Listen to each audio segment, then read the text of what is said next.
Bismillahirrahmanirrahim. Alhamdulillah wassalatu wassalamu ala Rasulillah wa ala alihi wa sahbihi wa ala amma ba'd. Bapak-bapak sekalian, alhamdulillah di pertemuan malam hari ini, insyaallah pertemuan terakhir di semester yang pertama ini, insyaallah kita akan murojaah materi-materi yang sudah kita pelajari di pertemuan-pertemuan yang sebelumnya untuk dalam rangka persiapan untuk nanti insyaallah hari Rabu kita adakan ujian latihan soal untuk bisa lebih menguatkan kembali pemahaman kita tentang kaidah-kaidah bahasa Arab yang sudah kita pelajari. Baik, kita langsung saja masuk pada poin pembahasan yang dulu pernah kita bahas sebelumnya. Saya mulai dari yang paling mendasar ya.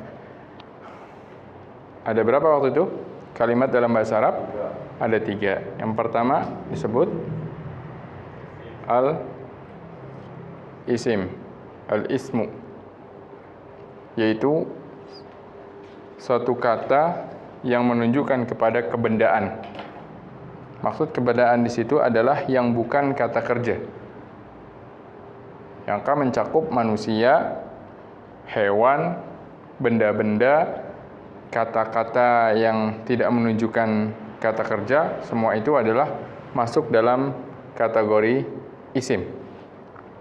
Seperti contohnya adalah at-talibu, al-mudarrisu, al-qittu, kucing, at-tayru, burung, kemudian at-tabibu, seorang dokter, kemudian al-masjidu, kemudian at-ta'amu, makanan, al-ma'u, air. Nah, semua itu adalah kata-kata yang menunjukkan kepada kebendaan. Maka di dalam bahasa Arab itu diistilahkan sebagai isim. Tandanya isim tandanya di antaranya adalah dia menerima tanwin, at-tanwin, adanya tanwin. Kalau ada tanwin, ada kata yang ada tanwinnya, maka berarti itu adalah isim. Kemudian di antara tanda lain adalah alif wal lam. Bisa dimasuki alif dan lam. Contoh al-masjidu, al-kitabu, al-qalamu. Maka itu disebut isim. Atau masjidun, kitabun, qalamun, ada tanwin di belakangnya. Maka itu disebut sebagai isim. Yang ketiga, yaitu dia bisa diidhofahkan, yaitu bisa ditempelkan ke kata yang berikutnya. Bisa dipadankan menjadi 2 padanan kata yang memiliki makna yang baru. Seperti contohnya adalah Rasulullahi, Rasulun dan Allah. Kita padankan, gabungkan menjadi Rasulullahi.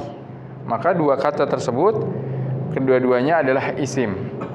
Contoh lain, Baitul Harami, Baitullahi, Baitullahi. Maka itu adalah diidhofahkan, ditempelkan.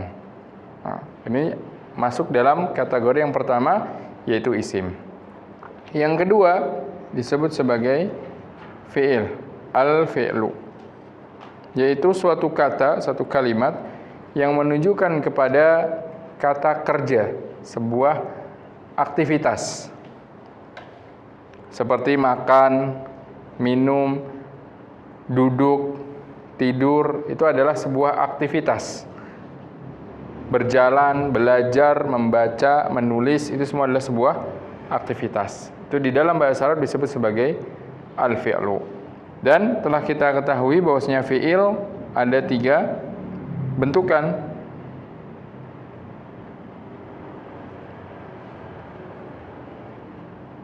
Yang pertama dinamakan al-fi'lul madhi.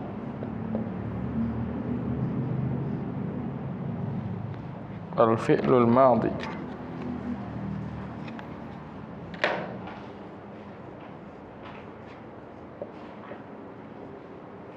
Yang kedua al-fi'lul mudhari.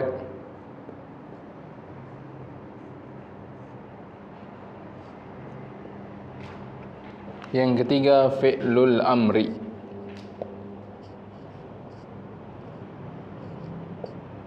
Nah, fi'lul madhi, kata kerja yang menunjukkan aktivitas tersebut telah berlalu di masa yang telah berlalu. Seperti contohnya kataba.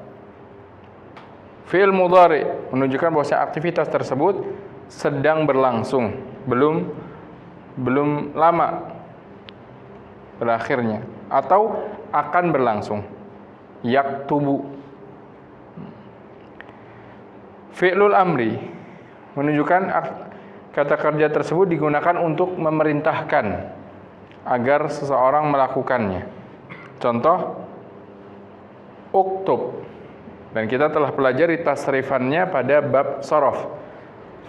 Fa'ala yaf'ilu fa'lan fahuwa fa'ilun wa dzaka maf'ulun if'il. Contohnya jalasa yajlisu ijlis. Jalasa fi'il madhi, yajlisu fi'il mudhari, ijlis fi'il amr. Ini bentuk-bentuk fi'il, tidak lepas dari 3 tadi. Yang ketiga dinamakan al-harfu. Al-harfu, huruf, yaitu sebuah kalimat, sebuah kata dalam bahasa Arab yang dia tidak bisa berdiri sendiri untuk menunjukkan makna. Dia butuh kepada kata yang lain untuk bisa dipahami maknanya. Jadi dia tidak bisa berdiri sendiri, tidak memiliki makna ketika dia hanya sendiri saja. Contohnya adalah huruf-huruf jar yang waktu itu sudah kita sebutkan. Contoh-contoh huruf adalah huruf jar. Misalnya kemarin min, an, ila, hatta, fi, ala, bi, li. Bi contoh bismillahi. Li contohnya lillahi. Terus kaf, ya, ka, laisa kamislihi. Kemudian huruf-huruf untuk bersumpah, waw contoh wal asri, wal laili, wad duha, wasyamsi. Itu namanya waw qasam, waw untuk sumpah. Kemudian ba juga bisa untuk berqasam, ya. Kemudian tak juga, tallahi untuk bersumpah juga, demi Allah, sama artinya seperti wallahi, tallahi. Billahi juga sama. Kemudian rubba, ini pun termasuk huruf jar.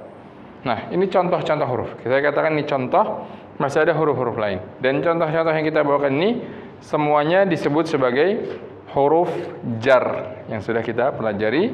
Huruf jar yang dimana kalau setelahnya ada isim, maka isim tersebut disebut isim majrur. Dan padanan dari huruf jar serta isim setelahnya disebut jar majrur. Jar majrur. Contohnya minal masjidi, itu jar majrur. An zaidin, itu jar majrur. Ila al madrasati, itu jar majrur. Hatta matla'is syams, hatta salamun hiya hatta matla'il fajr. Hatta matla'i, itu namanya jar majrur, ya. Dan huruf ini tidak bisa berdiri sendiri. Baik, ini terkait dengan pelajaran pertama kita waktu itu tentang anwa'ul kalimah. Ada pertanyaan sebelum kita berlanjut?